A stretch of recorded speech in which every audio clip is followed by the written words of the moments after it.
15 વર્ષથી પાલેજમાં જૂના અને જાણીતા computer, laptop, CCTV camera service, printer repairing તેમજ નવા અને જૂના કોમ્પ્યુટર લે વેચ કરનાર. એડમિશન ફોર્મ તેમજ તમામ સરકારી ફોર્મ ઓનલાઈન ભરી આપવામાં આવશે. કરજણ તાલુકાના નાળેશ્વર ખાતે પીઆઈ કક્ષાનું પોલીસ મથકનું લોકાર્પણ થતાં વલણ, મેસરાટ અને માકણ ગામના લોકોમાં નારાજગી. નાળેશ્વર તેઓના ગામથી દૂર પડતા ગ્રામજનોમાં અસંતોષ. કરજણ મામલતદારને આવેદનપત્ર પાઠવી ઉકેલની માંગ કરવામાં આવી. છેલ્લા ઘણા સમયથી કરજણ તાલુકામાં અન્ય એક પોલીસ મથકની જરૂરિયાત હતી અને અન્ય પોલીસ મથક માટે કરજણ તાલુકાના વલણ ગામમાં જગ્યા ફાળવવામાં આવી હતી.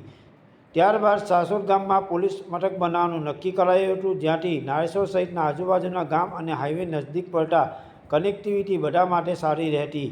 પરંતુ પોલીસ મથકને કરજણ તાલુકાના નાળેશ્વરમાં લઈ જતા વલણ બીટ વિસ્તારના લોકોમાં નારાજગી જોવા મળી રહી છે, જેને લઈ કરજણ મામલતદાર કચેરી ખાતે પોલીસ મથકને આમ જનતાને નજદીક પડે તેવી જગ્યાએ પોલીસ મથક બનાવવાની માંગ સાથે આવેદનપત્ર પાઠવી રજૂઆત કરવામાં આવી છે. ત્યારે હવે જોવાનું એ રહ્યું કે લોકોની માંગણી કેવો રંગ લાવે છે, તે તો આવનારો સમય જ બતાવશે. પાલેજ ટાઈમ્સ, કરજણ.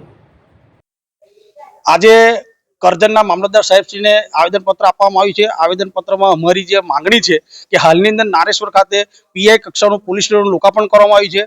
આ લોકાર્પણના ભાગરૂપે વલણ બીટમાં આવતા ગામો કે જે ગામો રેલવેની પેલી બાજુ આવેલા છે, મેસરા, માકણ ને વલણ ગામ, જે લોકોને નારેશ્વર સુધી જવામાં ઘણી તકલીફ પડશે.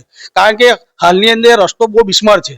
ત્યાં આગળ રાત દિવસ ભેની રીતિની ગાડીઓની અવરજવર ચાલે. ત્યાંના સ્થાનિક લોકો જીવના જોખમ મુસાફરી હાલમાં કરી રહ્યા છે. તો આ લોકોને પણ ત્યાં સુધી લંબાવવું ના પડે, ત્યાં સુધી જવું ના પડે અને એ જવામાં ઘણો સમય વ્યતીત થાય એમ છે.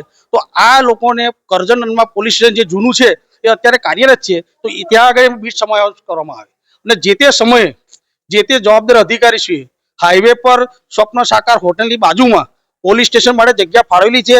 અને મને જે જાણવા મળ્યું તે પ્રમાણે વલણ ગામના લોકોએ 4 વીઘા જમીન આપી છે અને લોકફાળો પણ આપેલો છે.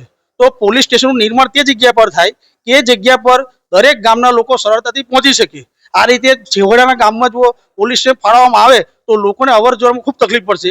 એટલે અમે આજરોજ મામલતદાર સાહેબના માધ્યમથી ગૃહ વિભાગને આવેદનપત્ર પાઠવી છે અને અમારી માંગણી છે કે વલણ બીટને કરજણમાં કાર્યરત રાખવામાં આવે અને ભવિષ્યની અંદર જે જગ્યા ફાળવેલી છે ત્યાં આગળ પોલીસ સ્ટેશનનું બાંધકામ કરવામાં આવી એવી માંગણી છે. તમે આગળ વધુ ક્યાં ક્યાં રજૂઆત? હવે ગૃહમંત્રીને રજૂઆત કરીશું, મુખ્યમંત્રીશ્રીને રજૂઆત કરીશું અને મહામહિમ રાજ્યપાલશ્રીને રજૂઆત કરીશું. આજરોજ અમે મામલતદાર કચેરી આવેલા છે. એમાં માકણના માજી સરપંચ છે, અમારા વકીલ સાહેબ છે અને હું પોતે ગામ પંચાયત સરપંચ સિરાજ આદમપુરા. હવે અમારી માંગ એ છે કે જે વલણ પોલીસ આઉટ હતું, વલણ ગામમાં હતું, ખેર એ સંજોગો કારણે બિલ્ડિંગ ડેમેજ હતી અને એને તોડી પાડવામાં આવી અને ત્યાર પછી અમારી પાસે એ લોકોએ જગાની માંગણી કરી. તો અમે નેશનલ હાઈવે પર સપના હોટલની બાજુમાં તકરીબન 4 વીઘા જમીન ફાળવી આપેલી છે, એનો ઠરાવ પણ આપી દીધેલો છે ને હાલમાં એ જમીન વલણ પોલીસ સ્ટેશનના નામ પર પણ 7/12 પર મંજૂર થઈ ગયેલી છે અને એના માટે લોકફાળો પણ અમે વલણ માટે આપેલો છે. અને એ પોલીસ સ્ટેશન અત્યારે નાળેશ્વર માટે લઈ ગયા છે. એ વલણ માટે માકણ, મેસરા આ જે ગામો રેલવેની આ સાઈડના છે એમને ઘણી તકલીફ થાય એવી છે અને ઘણું દૂર પડે એવું છે, લગભગ તકરીબન 25-27 કિલોમીટર. તો અમારી માંગ એ છે કે જગા પર એને બાંધકામ કરવામાં આવે અને વહેલી તકે આ જે ગામો છે એને કરજણમાં ફરી લેવામાં આવે એવી અમારી એક માંગણી છે ને એના માટે આજે અમે મામલતદાર સાહેબને આવેદનપત્ર આપેલું છે. રાતોરાત પોલીસ સ્ટેશન ઉભું કર્યું.